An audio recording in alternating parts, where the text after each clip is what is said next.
गंगापूर तालुक्यातील मुद्देशवाड परिसरात घडलेल्या एका हृदय पिळवटून टाकणाऱ्या घटनेने गावासह परिसर हादरून गेला। एका 12 वर्षांचा बालक सिद्धार्थ विजय चव्हाण याचा अज्ञाताने निर्घृण खून करून मृतदेह विहिरीत फेकल्याची धक्कादायक घटना।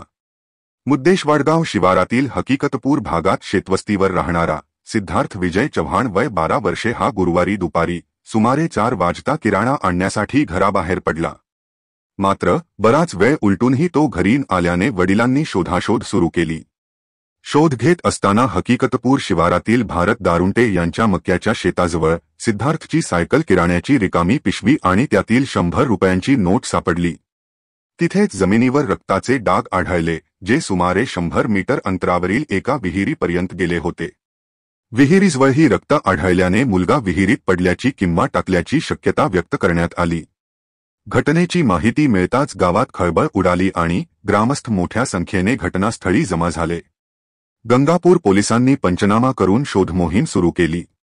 स्थानिक ग्रामस्थांच्या मदतीने रात्री 9 वाजेच्या सुमारास गळ टाकून मृतदेह बाहेर काढण्यात आला।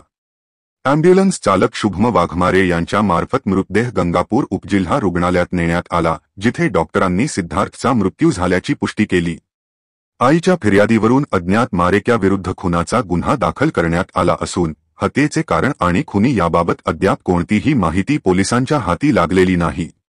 या प्रकरणाचा तपास गंगापूर उपविभागीय पोलीस अधिकारी निलेश पालवे आणि पोलीस निरीक्षक कुमारसिंग राठोड यांच्या मार्गदर्शनाखाली पोलीस हेड कॉन्स्टेबल विजय पाखरे, मनोज घोडके आणि पोलीस शिपाई संदीप राठोड करत आहेत। व्हिजन प्लस न्यूजसाठी आलीम चाऊस, गंगापूर।